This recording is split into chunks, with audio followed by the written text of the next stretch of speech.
ദൈവത്തിൻ്റെ അതിപരിശുദ്ധമായ നാമം മഹത്വപ്പെടുമാറാകട്ടെ. ദൈനംദിന അപ്പം എന്ന അനുദിന വചനചിന്തയിലേക്ക് ഏവർക്കും സ്വാഗതം. ഇന്ന് നിങ്ങളുടെ കൈകൾ ഉയർത്തുവീൻ എന്ന വിഷയത്തെ ആസ്പദമാക്കി ചില കാര്യങ്ങളെ നമുക്ക് ചിന്തിക്കാം. അതിനാധാരമായൊരു വാക്യം വായിക്കാം. സങ്കീർത്തനം 134 അധ്യായം 2-3 വാക്യങ്ങൾ. വിശുദ്ധ മന്ദിരത്തിലേക്ക് കൈ ഉയർത്തി യഹോവയെ വാഴ്ത്തുവീൻ. ആകാശവും ഭൂമിയും ഉണ്ടാക്കിയ യഹോവ സിയോനിൽ നിന്ന് നിന്നെ അനുഗ്രഹിക്കുമാറാകട്ടെ. കർത്താവിനെ സ്തുതിക്കാൻ നിങ്ങളുടെ കൈകൾ ഉയർത്തുന്നത് ആരാധനയുടെ ഭാഗമാണ്. കർത്താവിൻ്റെ അനുഗ്രഹം ലഭിക്കാൻ നാം നമ്മുടെ കൈകൾ ഉയർത്തണം.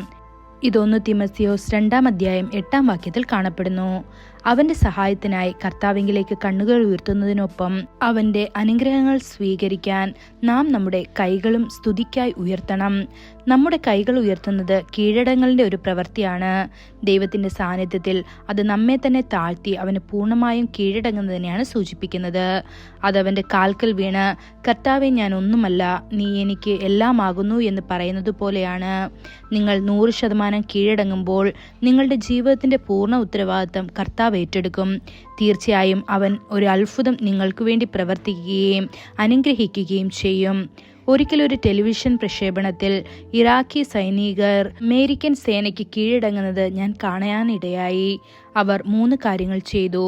ഒന്നാമതായി അവർ ആയുധങ്ങൾ താഴെ വെച്ചു. രണ്ടാമതായി അവർ കൈകളിൽ ഒരു വെളുത്ത പതാക ഉയർത്തി. മൂന്നാമതായി അവർ കൈകൾ ഉയർത്തി നിന്നു. അപ്പോൾ അമേരിക്കൻ പട്ടാളക്കാർ അവരെ ഉപദ്രവിച്ചില്ല. പകരം അവർ അവരുടെ ജീവൻ രക്ഷിച്ചു. അതുപോലെ ദൈവസന്നിധിയിൽ നാം കൈകൾ ഉയർത്തുമ്പോൾ അത് നമുക്കും ദൈവത്തിനുമിടയിൽ സമാധാനം കൊണ്ടുവരുന്നു. അത് നമ്മെ അവനുമായി അനുരഞ്ജിപ്പിക്കാനും ഒരു പുതിയ ജീവിതം ആരംഭിക്കാനും സഹായിക്കുന്നു. കൈകൾ ഉയർത്തുന്നതും ഒരുതരം പ്രാർത്ഥനയാണ്. മരുഭൂമിയിൽ ഇസ്രായേലിനെതിരെ അമാലേക്യർ യുദ്ധം ചെയ്യാൻ വന്നപ്പോൾ മോശയുടെ കൈകൾ ദൈവത്തിങ്കിലേക്ക് ഉയർത്തി. ഇത് പുറപ്പാട് 17 അധ്യായം 11 വാക്യത്തിൽ കാണപ്പെടുന്നു. അവന്റെ കൈകൾ ഉയർത്തിയിടത്തോളം ഇസ്രായേൽ ജയിച്ചു. എന്നാൽ അവന്റെ കൈകൾ തളർന്ന് താഴേക്ക് വന്നപ്പോൾ അമാലേക്യർ ജയിച്ചു.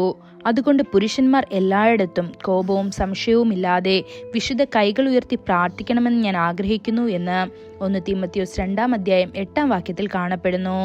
ഇത് നമ്മുടെ കൈകൾ ഉയർത്തുന്നതിനെ കുറിച്ചല്ല, മറിച്ച് അവയെ വിശുദ്ധമായി സൂക്ഷിക്കുന്നതിനെ കുറിച്ചുമാണ്.